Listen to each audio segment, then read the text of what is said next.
Terhormat Bapak-Bapak, Ibu-Ibu, salam Pancasila.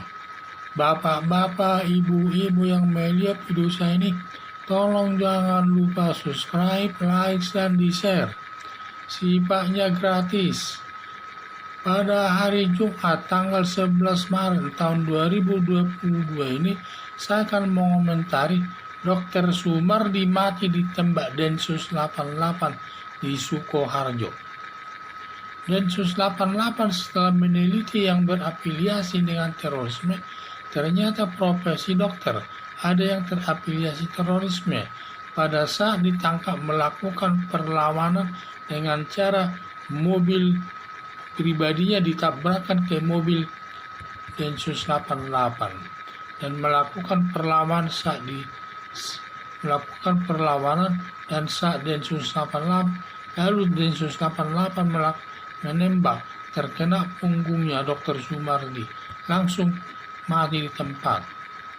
Kelompok radikal terorisme sudah banyak yang terpapar radikal, lembaga kesehatan masyarakat saja sudah terpapar dan Densus 88 lebih aktif mencari informasi untuk menemukan terorisme, karena terorisme ini musuh negara yang ancaman hukumannya hukuman mati, hukuman seumur hidup, hukuman badan maksimal 20 tahun yang diatur dalam Undang-Undang Nomor 5 Tahun 2018 tentang terorisme.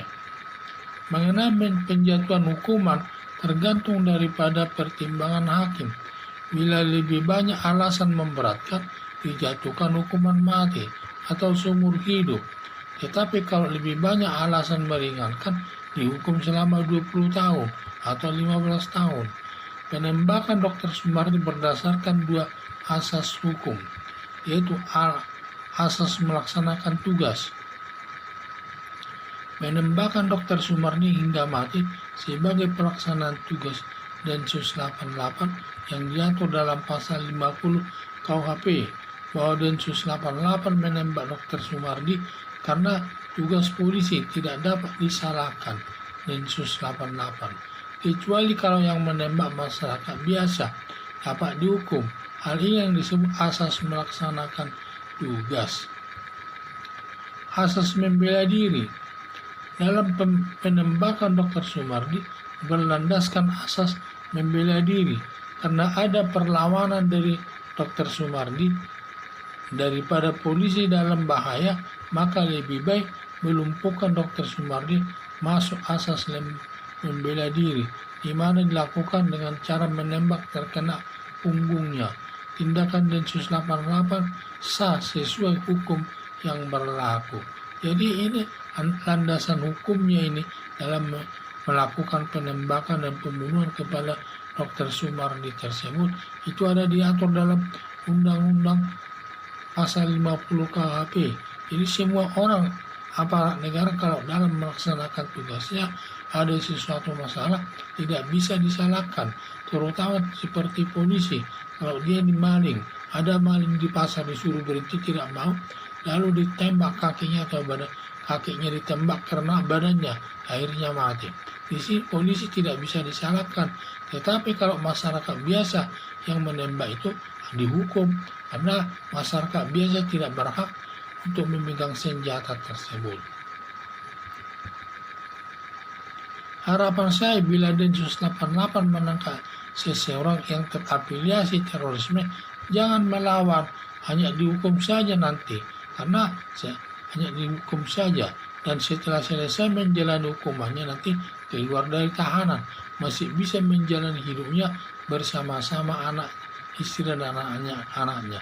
Daripada melawan aparat Densus 8 mati ditembak, sudah berakhir, tidak ada lagi masalahnya, selamanya sudah dikubur di dalam kuburan tersebut.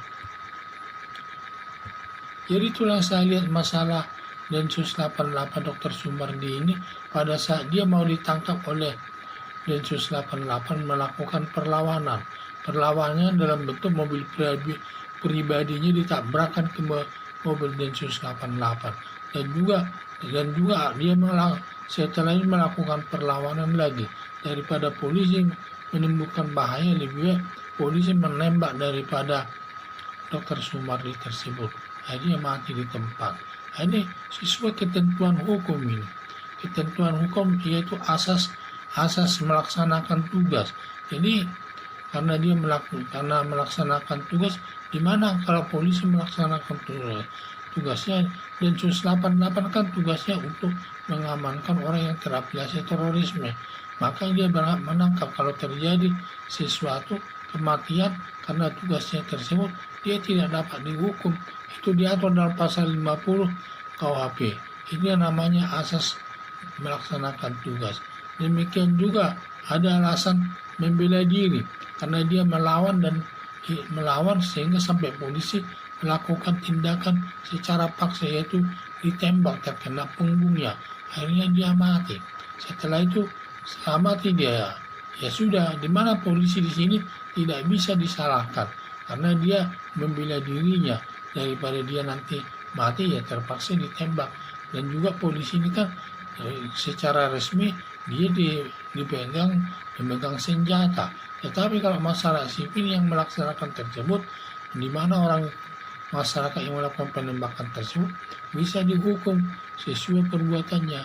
Jadi harapan saya, bila Densus 88 menangkap seseorang yang terafiliasi terorisme, jangan melawan, hanya dihukum sementara saja. Setelah selesai menjalani hukuman, keluar dari tahanan, masih bisa menjalani hidupnya bersama-sama istri dan anak-anaknya, daripada melawan mati ditembak. Sudah terakhir, tidak ada lagi masalahnya, selamanya sudah di dalam kuburan. Sekian dan terima kasih.